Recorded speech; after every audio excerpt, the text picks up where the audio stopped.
Churches are often regarded as safe havens that provide solace, comfort, and a sense of community to individuals from diverse walks of life. These sacred spaces offer a serene environment for reflection, prayer, and contemplation. One night in 1994, this peaceful image was shattered in the wake of a heartbreaking incident, which became national headlines across the United Kingdom. In the bitter winter chill, final preparations were being made for the Christmas services at Christ Church in Eton, Cheshire, England. It was the 23rd of December, 1994, and a member of the public was out for a walk at approximately 4 p.m. when suddenly they were alarmed at hearing agonising screams and cries for help coming from the churchyard at Christ Church. Bolting up the path, they found a woman on the church steps. Her clothes were smouldering, and she had been badly burned. Initially, the individual who found her thought she had been wearing a costume. Emergency services were immediately contacted, with the woman being rushed to North Staffordshire Hospital. Her injuries were extreme and life-threatening, with doctors discovering that she had suffered 95% burns. The staff at the hospital did all that they could to save the woman's life.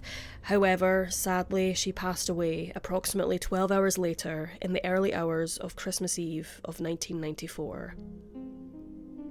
Police had been called to the hospital and spoke with the woman in her final hours, who not only told them of her horrific ordeal, but she also identified herself as 31-year-old mother of two, Tracey Mertens.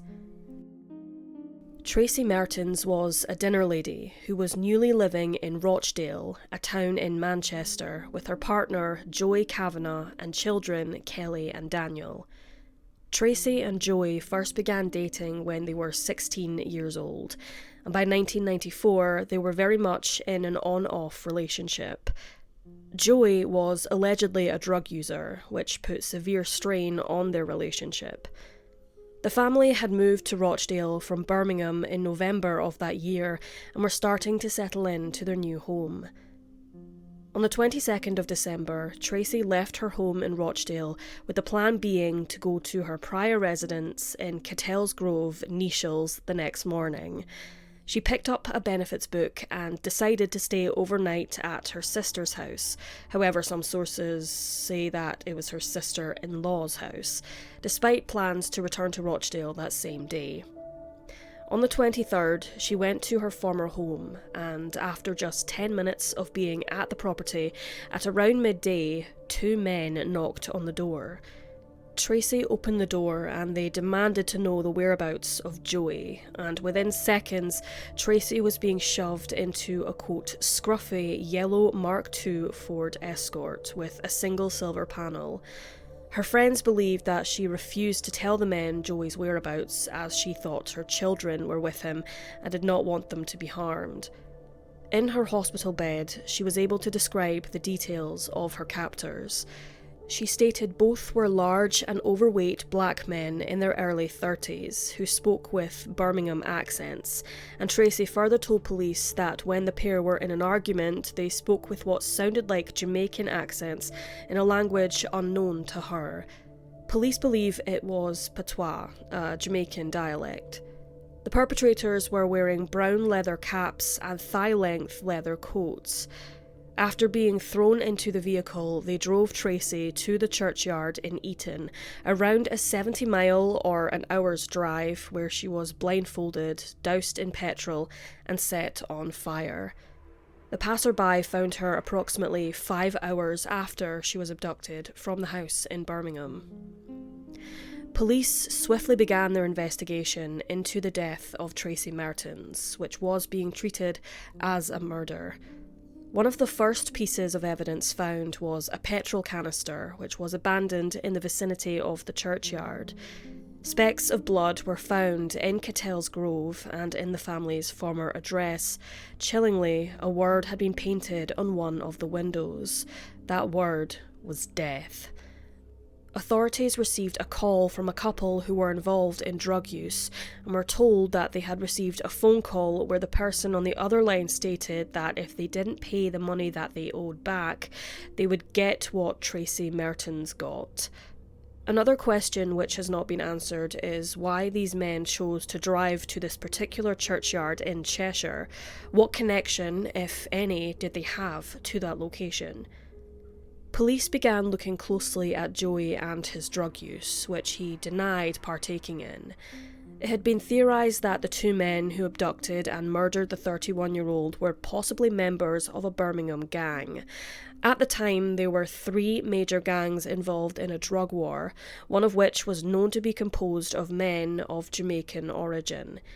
It was thought that perhaps Joey got involved with this gang and they took Tracey's life to send a message to Joey after he failed to pay his debt.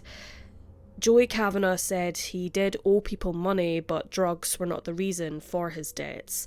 He stated he did not know why Tracey was murdered, but it was, according to him, nothing to do with drugs. Digging deeper into Joey and Tracey's relationship, it was found that the pair had moved to Birmingham in 1992, quote, out of the blue. Furthermore, they spent time apart in the summer of 1994, with Joey staying in the Birmingham area and Tracey going to her sister's house with the couple's 2 children. They rekindled their relationship a few weeks later. However, while Tracey lived with her sister, a friend noted that Tracey was acting strangely. She appeared to be frightened and uneasy, requesting her sister to tape up windows and curtains, and she'd also insisted on taping up the letterbox. Even after conducting interviews with 2,000 individuals and gathering 1,800 statements, Cheshire Police faced challenges in locating the 2 individuals involved and determining a motive behind Tracey's death. At the time, DNA technology was in its infancy. However, since then, after the case was reopened in 2003, it was reported in 2009 that Cheshire Police obtained a DNA profile from one of the killers. Over the years, the police have posted numerous appeals to trace anyone who knows anything about Tracey's death. Her loved ones continue to keep her name alive in the hope of justice being served. The case has been featured on the now discontinued series Crime Watch, where many tips were collected from their appeals in both 2010 and 2012. However, nothing significant came from these tips. In one of the Crime Watch appeals, Tracey's daughter Kelly stated, "The happiest times of my life were with my mum, the memories I've got with her. I've been through so much on my own when she should have been here. She deserves to be at peace. I don't think she ever will be until these people are caught." Authorities have expressed their keenness to receive information from individuals who may have witnessed the yellow Ford Escort's presence between 11 a.m. and 4:20 p.m. on that Friday while it travelled from Birmingham to Eton via the M6 motorway. No such vehicle has been traced thus far in any CCTV footage of the motorway.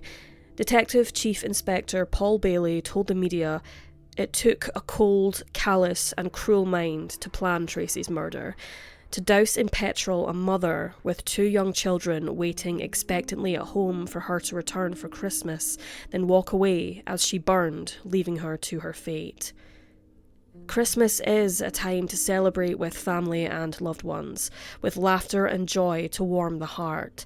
Many around the globe also reflect on the losses they have endured in their lives, whether these have been distant or recent heartaches in their memory. Tracey's sister, Sharon, said, "There was no Christmas that year, and Christmas isn't the same anymore. Every year the memories are back. It still hurts, and I still miss her. She was lovely, chatty, really fun. She lived for her children." A reward of £30,000 for providing information that leads to the arrest and conviction of the individuals responsible for Tracey's death remains in effect. If you possess any relevant details, please get in touch with the Operation Eton Investigative Unit at 101. Alternatively, you can share information anonymously by contacting Crime Stoppers at 0800 555 111.